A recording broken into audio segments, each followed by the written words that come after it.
Hey, this is Jamey from Stonemaier Games. Today I'm going to talk about my favorite mechanism in the game Lacuna, which comes in this really interesting tube.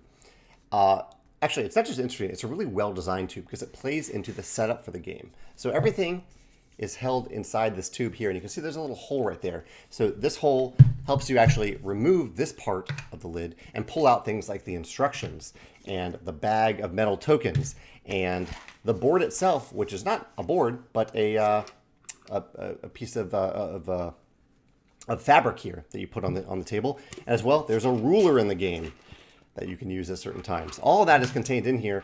And also, this at the very bottom are wooden tokens. And that's why after you pull out all these other things, you put the lid back on, you spread out this cloth, this fabric on the table to form the board, the playing area, and then you shake tokens out of this container onto the board. That's the entire setup process. You just shake them out. You create this random assortment of tokens all over the board. Really neat way of setting up the game, and it creates a beautiful array of, I believe, 7 different wooden tiles on the board itself, on the fabric. I keep saying board. That's what I mean, the fabric, the cloth. So that setup is really neat, and just the aspect that space in the game is completely dependent on how you shake out those tiles and where these tokens end up on the fabric. So I like that. I like this whole component here, this whole element of randomized setup in this game, Lacuna. My favorite mechanism in the game, though, I think, is the 6-turn limit. Each player has 6 turns, 6 tokens. So over the course of the game, all you're doing is placing 6 tokens, and then the game is done. These player tokens are really nice, too. There's these nice metal player tokens that you're placing on the board.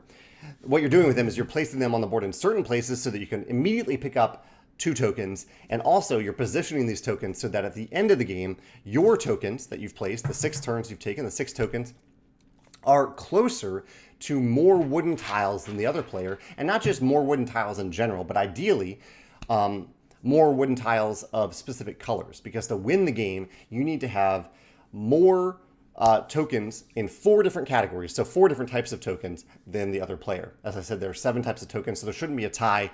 You should have 4 stacks that are higher than the other player, or one player will have them. So there's this really neat element of the game that every turn has a huge impact on the game, huge impact of where you're going to put these tokens, and it also means the game really breezes by. Like, it doesn't take very long to play this game because you're only taking 6 turns. Just this general idea that every turn has such a huge impact because there's only 6 of them, and you can see it dwindling. You can see your tokens dwindling, so you have fewer and fewer choices. And also, players are picking up these tokens as they're placing down tokens, their player tokens. It changes the shape of the board as you're playing, and changes the shape of your decisions as you only have 1 or 2 player tokens left to place. Really neat mechanism there, the limited number of turns, and how that has a huge impact on the game, as well as this component and the setup in general. Really neat game here. Unexpected delight to play Lacuna.